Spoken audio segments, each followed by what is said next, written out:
Hi friends, welcome back to our channel. ನಾನು ನಿಮ್ಮ ಅಶ್ವಿನಿ. ಎಲ್ಲರೂ ಹೇಗಿದ್ರೆ? ನಾನಂತೂ ತುಂಬ ಚೆನ್ನಾಗಿದ್ದೀನಿ, ಹಾಗೆ ನೀವು ಕೂಡ ತುಂಬ ಚೆನ್ನಾಗಿದ್ರೆ ಅಂತ ಅನ್ಕೋತಾ ಇದ್ದೀನಿ.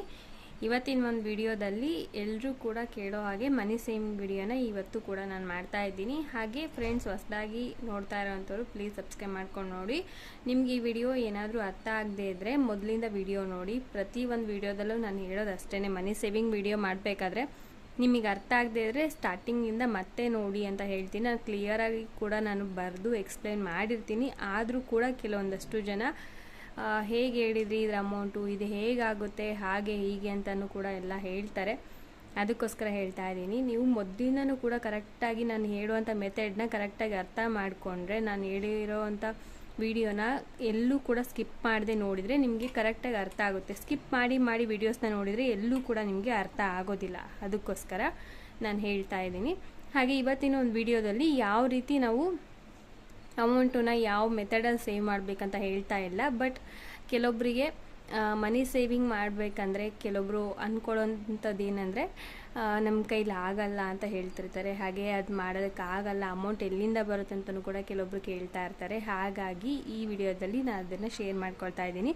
ಮೊದಲೇನೆಂದರೆ, ನಾವು ಯಾವಾಗಲೂ ಕೂಡ ಹೇಳೋವಂಥದ್ದು, ಫಸ್ಟು ನಮ್ಮಲ್ಲಿ ಒಂದು ಭರವಸೆ ಇರಬೇಕು. ನಾವು ಮನಿ ಸೇವಿಂಗ್ನ ಮಾಡ್ತೀವಿ ಅನ್ನೋದೊಂದು ಇಟ್ಕೊಂಡಿರಬೇಕು. ಆವಾಗಲೇ ನಮಗೆ ಒಂದು ಮನಿ ಸೇವಿಂಗ್ನ ಮಾಡೋದಕ್ಕೆ ಆಗೋದು. ಇಲ್ಲ ಅಂತ ಅಂದರೆ ಯಾವುದೇ ಕಾರಣಕ್ಕೂ ಮನಿ ಸೇವಿಂಗ್ನ ಮಾಡೋದಕ್ಕಾಗೋದಿಲ್ಲ. ಅದಕ್ಕೋಸ್ಕರ ಪ್ರತಿ ಸಲ ಇದೇ ರೀತಿ ಟಾರ್ಗೆಟ್ ಇಟ್ಕೋಬೇಕಂತ ನಾನು ಹೇಳಲ್ಲ.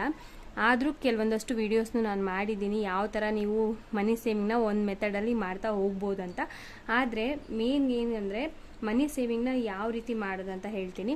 ಯಾವಾಗಲೂ ಕೂಡ ನಾವು ಮನಿ ಸೇವಿಂಗ್ ಮಾಡಬೇಕಾದ್ರೆ ನಮ್ಮ ಟಾರ್ಗೆಟ್ ಎಷ್ಟು ಅಂತ ಇಟ್ಕೋಬೇಕಂದ್ರೆ, ಇವಾಗ ಎಕ್ಸಾಂಪಲ್ ಏನಂದರೆ, ಈ ಒಂದು ವರ್ಷದಲ್ಲಿ ನಾವು ಏನಾದರೂ ತೊಗೊತೀವಿ ಅಂತ ಮನಸ್ಸಲ್ಲಿತ್ತು ಅಂದರೆ ಆ ಅಮೌಂಟು ನಮಗೆ ಎಷ್ಟಾಗುತ್ತೆ ಅಂತ ತಿಳ್ಕೊಂಡಿರಬೇಕು.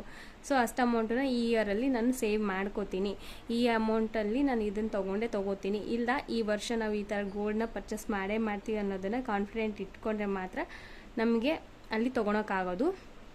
ತೊಗೋಬೇಕಂದ್ರೆ ನಾವು ಅಮೌಂಟನ್ನ ಜೋಡಿಸ್ಲೇಬೇಕು ಅಲ್ವಾ. ಸೊ ಆವಾಗ ಆಟೋಮೆಟಿಕ್ಲಿ ನಾವು ಅಮೌಂಟನ್ನು ಸೇವ್ ಮಾಡ್ತಾ ಹೋಗ್ತೀವಿ. ಎಕ್ಸಾಂಪಲ್ ಏನಂದರೆ, ಒಂದು ಗೋಲ್ಡ್ ಆಗಿರ್ಬೋದು, ಅಥವಾ ಒಂದು ಮನೆ ಆಗಿರ್ಬೋದು, ಇಲ್ಲ ಒಂದು ಸೈಟ್ ಆಗಿರ್ಬೋದು, ಇಲ್ಲ ಒಂದು ಯಾವುದೇ ಒಂದು ವಸ್ತು ಆಗಿರ್ಬೋದು ಮನೆಗಂತ ಹೇಳಿ ನಾವು ತೊಗೋತೀವಿ, ಈ ವರ್ಷದಲ್ಲಿ ನಾವು ತೊಗೋಬೇಕು ಅಂತ ಹೇಳಿ ನಮ್ಮ ಮನಸ್ಸಲ್ಲಿ ಡಿಸೈಡ್ ಮಾಡ್ಕೋಬೇಕು. ಆವಾಗ ನಾವು ಮನಿ ಸೇವಿಂಗ್ನ ಮಾಡೋದಕ್ಕೆ ಸಾಧ್ಯ. ಇನ್ನೊಂದೇನೆಂದರೆ, ಮನಿ ಸೇವಿಂಗ್ ಯಾವ ರೀತಿ ಮಾಡೋದು ಅನ್ನೋದು ನಿಮಗೆ ಬಿಟ್ಟಿದೆ. ಯಾಕಂದರೆ ಮನಸ್ಸಲ್ಲಿ ನಾವು ಮನಿ ಸೇವಿಂಗ್ ಮಾಡಬೇಕು ಅಂತ ಬಂದರೆ ಆಟೋಮೆಟಿಕ್ಲಿ ಒಂದೊಂದು ರೂಪಾಯಿನೂ ಕೂಡ ನಾವು ಮನಿ ಸೇವಿಂಗ್ನ ಮಾಡ್ತಾ ಹೋಗ್ತೀವಿ. ಇಲ್ಲ ಅಂತಂದರೆ ಯಾವುದೇ ಕಾರಣಕ್ಕೂ ಮನಿ ಸೇವಿಂಗ್ನ ಮಾಡೋದಕ್ಕೆ ಆಗೋದೇ ಇಲ್ಲ. ಹಾಗಾಗಿ ಯಾವಾಗಲೂ ನಾನು ಹೇಳೋದು, ಮೇನ್ ಮನಿ ಸೇವಿಂಗ್ ನಾವು ಮಾಡ್ತೀವಿ ಅನ್ನೋದನ್ನ ಇಟ್ಕೋಬೇಕು. ಇನ್ನೊಂದೇನೆಂದರೆ, ನಾವು ಕರೆಕ್ಟಾಗಿ ನಾನು ಏನು ಪ್ರೊಸೀಜರ್ ಹೇಳಿದ್ದೀನೋ, ಒಂದು ದಿನದಿಂದ ಇವಾಗ ಒಂದು ತಿಂಗಳು ಟಾರ್ಗೆಟ್ ಆಗಿರ್ಬೋದು, ಇಲ್ಲ ಒಂದು 3 ತಿಂಗಳು ಟಾರ್ಗೆಟ್, ಇಲ್ಲ ಒಂದು ವರ್ಷ ಟಾರ್ಗೆಟ್ ಅಂತ ಏನು ಹೇಳಿರ್ತೀನೋ, ಮಧ್ಯದಲ್ಲಿ ಯಾವುದೋ ಒಂದು ಕಾರಣ ಬಂದುಬಿಟ್ಟು ಅದು ಬ್ರೇಕ್ ಆಗೋಂಥ ಚಾನ್ಸಸ್ ಇರುತ್ತೆ. ಆಯಿತಾ? ಹಾಗಂತ ನಮ್ಮ ಕೈಲಿ ಆಗೋದೇ ಇಲ್ಲ ಅಂತಂದಲ್ಲ.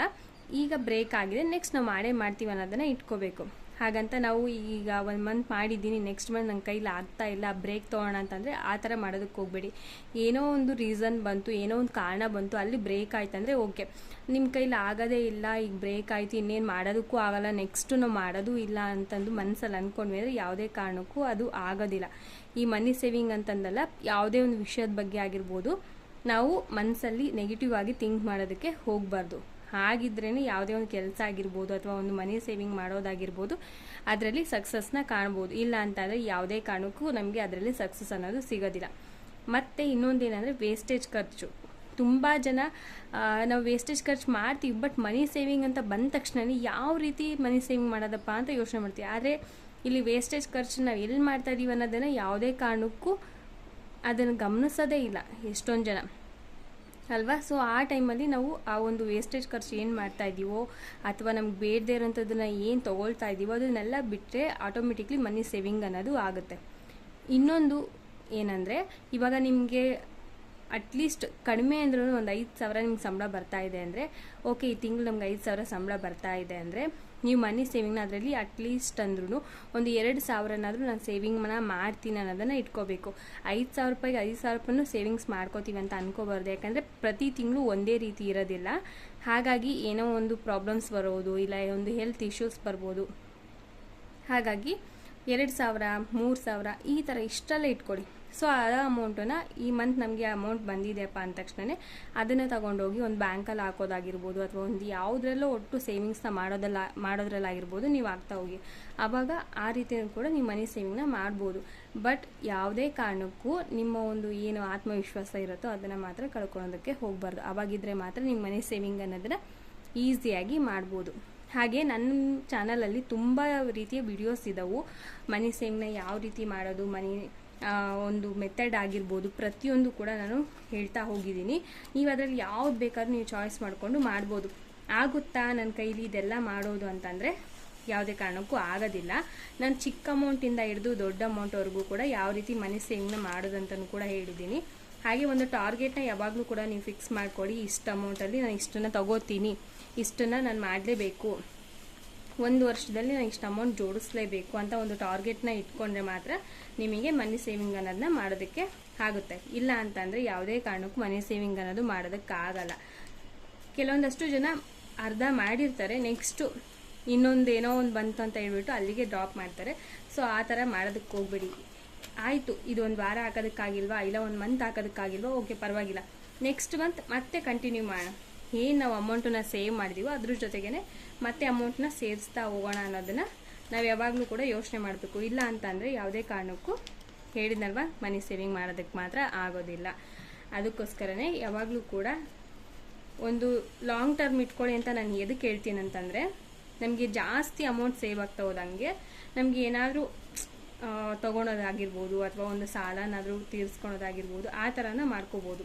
ನಾವು ಏನೋ ಒಂದು ತಿಂಗಳು ಮಾಡಿದ್ವಪ್ಪ, ನೆಕ್ಸ್ಟ್ ಮಾಡೋದಕ್ಕಾಗಲಿಲ್ಲ, ಹಾಗೆ ಬಿಟ್ವಿ, ಆ ಅಮೌಂಟನ್ನು ತೊಗೊಂಡು ಖರ್ಚು ಮಾಡ್ಕೊಂಡ್ವಿ ಅಂದರೆ ಯಾವುದೇ ಕಾರಣಕ್ಕೂ ಮನಿ ಸೇವಿಂಗ್ ಅನ್ನೋದು ಆಗಲ್ಲ.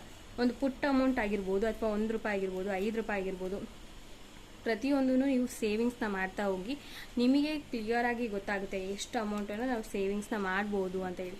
ಕೆಲವೊಂದು ಸಲ ಏನಾಗುತ್ತೆ ಅಂದರೆ ಒಂದೊಂದು ₹5 ಆಗಿರ್ಬೋದು, ₹10 ಆಗಿರ್ಬೋದು, ಇದು ಏನೂ ಅಲ್ಲ ಅಂತ ಅನ್ಕೋತೀವಿ. ಬಟ್ ಕೆಲವೊಂದು ಟೈಮಲ್ಲಿ ಅದೇ ನಮಗೆ ಎಷ್ಟು ಇಂಪಾರ್ಟೆಂಟ್ ಆಗುತ್ತೆ ಅನ್ನೋದು ಆಲ್ಮೋಸ್ಟ್ ಎಲ್ರಿಗೂ ಕೂಡ ಗೊತ್ತಾಗಿರ್ಬೋದು, ಇಲ್ವ ಗೊತ್ತಿರ್ಬೋದು, ಇಲ್ಲ ಗೊತ್ತಿಲ್ಲದೇನೂ ಕೂಡ ಇರ್ಬೋದು. ಬಟ್ ಹನಿಗೂಡಿದ್ರೆ ಹಳ್ಳ ಅಂತ ಏನು ಹೇಳ್ತಾರೋ ಅದು ನಿಜವಾಗ್ಲೂ ಅದು ಸತ್ಯ. ಹಾಗಾಗಿ ಒಂದು ಚಿಕ್ಕ ಅಮೌಂಟಿಂದನೇ ನೀವು ಮನಿ ಸೇವಿಂಗ್ನ ಸ್ಟಾರ್ಟ್ ಮಾಡಿ. ದೊಡ್ಡ ಅಮೌಂಟಿಂದನೇ ಮನಿ ಸೇವಿಂಗ್ ಮಾಡಬೇಕು ಅಂತಂದು ಏನಿಲ್ಲ, ಚಿಕ್ಕ ಅಮೌಂಟಿಂದನೂ ಕೂಡ ಮನಿ ಸೇವಿಂಗ್ ಮಾಡ್ಬೋದು. ಮನಿ ಸೇವಿಂಗ್ ಅನ್ನೋದನ್ನ ಇಂಥವರೇ ಮಾಡಬೇಕು, ಇವರೇ ಮಾಡಬೇಕು, ಅವರೇ ಮಾಡಬೇಕಂತಂದೇನಿಲ್ಲ, ಯಾರು ಬೇಕಾದರೂ ಮಾಡ್ಬೋದು. ಚಿಕ್ಕವರಿಂದ ಹಿಡಿದು ದೊಡ್ಡೋರವರೆಗೂ ಕೂಡ ನೀವು ಯಾರು ಬೇಕಾದರೂ ಮಾಡ್ಬೋದು. ಮನೇಲಿ ಇರೋರು ಮಾಡ್ಬೋದು, ಮನೆಯಿಂದ ಕೆಲ್ಸಕ್ಕೆ ಹೋಗೋರು ಮಾಡ್ಬೋದು, ಕಾಲೇಜ್ಗೆ ಹೋಗೋರು ಮಾಡ್ಬೋದು. ಆದರೆ ಮಾಡಬೇಕನ್ನೋದನ್ನು ನಮ್ಮ ತಲೆಯಲ್ಲಿ ಇರಬೇಕಷ್ಟೇ. ಸೊ ನೀವು ಟಾರ್ಗೆಟ್ನ ಇಟ್ಕೊಂಡು ಮಾಡಿದರೆ ಯಾವುದೇ ಕಾರಣಕ್ಕೂ ಅದರಲ್ಲಿ ನಿಮಗೆ ಏನಂತಾರೆ ತೊಂದರೆ ಆಗೋದಿಲ್ಲ. ಹಾಗೆ ನೀವು ಯಾವುದೇ ಕಾರಣಕ್ಕೂ ಅದನ್ನು ಬ್ರೇಕ್ ಮಾಡಲ್ಲ. ಒಂದು ಟಾರ್ಗೆಟ್ನ ಇಟ್ಕೊಂಡು ನೀವು ಮನಿ ಸೇವಿಂಗ್ನ ಸ್ಟಾರ್ಟ್ ಮಾಡಿ. ಓಕೆನಾ? Thank you for watching. Bye.